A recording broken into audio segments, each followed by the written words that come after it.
सांवरिया सेठ का इतिहास और रहस्य। ये वीडियो 10 लोगों को शेयर कर देना।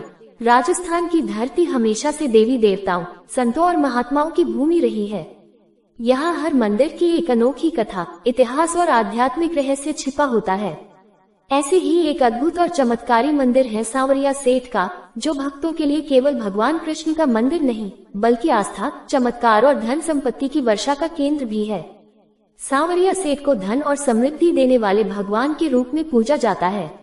उनका मंदिर राजस्थान के चित्तौड़गढ़ जिले में स्थित है और लाखों श्रद्धालु यहाँ प्रतिवर्ष आते हैं। सांवरिया सेठ कौन है? सांवरिया सेठ श्री कृष्ण के एक चमत्कारी रूप हैं। सांवरिया शब्द सांवले रंग वाले के लिए प्रयुक्त होता है और सेठ शब्द सम्मान सूचक है, जो उन्हें एक वैभवशाली व्यापारी या धनदाता रूप में चित्रित करता है। भक्तों का विश्वास है कि सांवरिया सेठ केवल भक्तों की मनोकामनाएं ही नहीं पूरी करते, बल्कि उन्हें समृद्धि, धन, व्यापार में वृद्धि और पारिवारिक सुख भी प्रदान करते हैं। मंदिर का इतिहास। मूर्ति की प्राप्ति की कथा। सांवरिया सेठ मंदिर की स्थापना से जुड़ी एक प्रसिद्ध कथा है, जो लगभग 19वीं सदी की शुरुआत की मानी जाती है। ये कथा 3 स्थानों से जुड़ी है: भादसोड़, मनफिया और सनवाड़। कहा जाता है कि एक बार भादसोड़ गांव के एक स्थानीय व्यापारी को सपना आया, जिसमें भगवान श्री कृष्ण ने उन्हें एक विशेष स्थान पर खुदाई करने के लिए कहा। सपना बहुत सजीव था और व्यापारी ने सुबह होते ही उस स्थान की खुदाई शुरू करवाई। वहां से भगवान श्री कृष्ण की एक अत्यंत सुंदर काली पत्थर की मूर्ति प्राप्त हुई। यह मूर्ति इतनी दिव्य और आकर्षक थी कि पूरे गांव में चमत्कार फैल गया। उसी तरह की मूर्तियां 2 अन्य स्थानों मनफिया और सनवाड़ में भी मिली। इन तीनों स्थानों को सांवरिया सेठ का त्रिकोण माना जाता है और सभी मंदिरों को विशेष महत्व प्राप्त है। मुख्य मंदिर मनफिया। वर्तमान समय में मनफिया गांव में स्थित सांवरिया सेठ का मंदिर सबसे बड़ा और प्रसिद्ध है। यह मंदिर 1993 में पूर्ण रूप से पुनर्निर्मित हुआ और अत्यधिक भव्यता के साथ इसका विस्तार किया गया।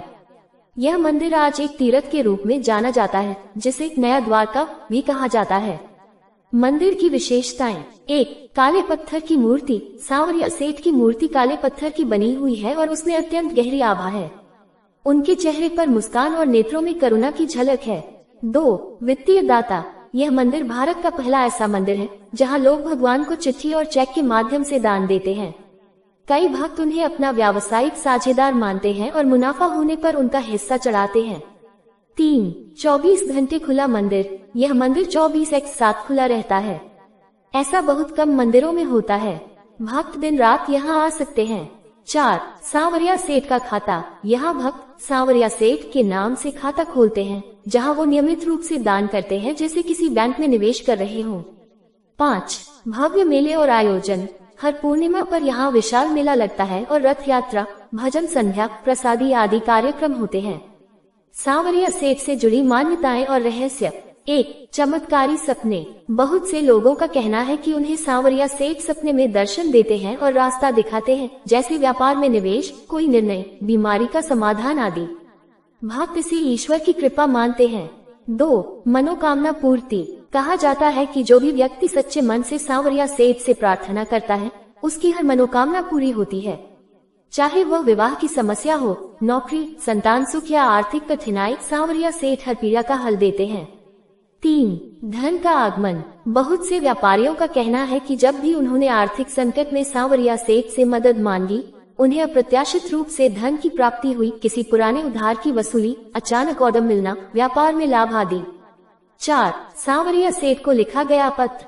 लाखों लोग सांवरिया सेठ को पत्र लिखते हैं। कोई चिट्ठी में अपनी इच्छा लिखता है, कोई शादी की बात, कोई नौकरी की अर्जी, तो कोई दान का वादा। इन पत्रों को मंदिर में सुरक्षित रखा जाता है। मान्यता है कि सेठ जी हर पत्र पढ़ते हैं। 5. सेठ के नाम से चेक देना। यहाँ भक्त सेठ जी को चेक और ड्राफ्ट के रूप में भी धन अर्पित करते हैं। कई तो लाखों रुपए का दान उनके नाम करते हैं और कहते हैं कि ये भगवान का हिस्सा है। ये वीडियो 10 लोगों को शेयर कर देना, फिर देखें चमत्कार कैसे होता है।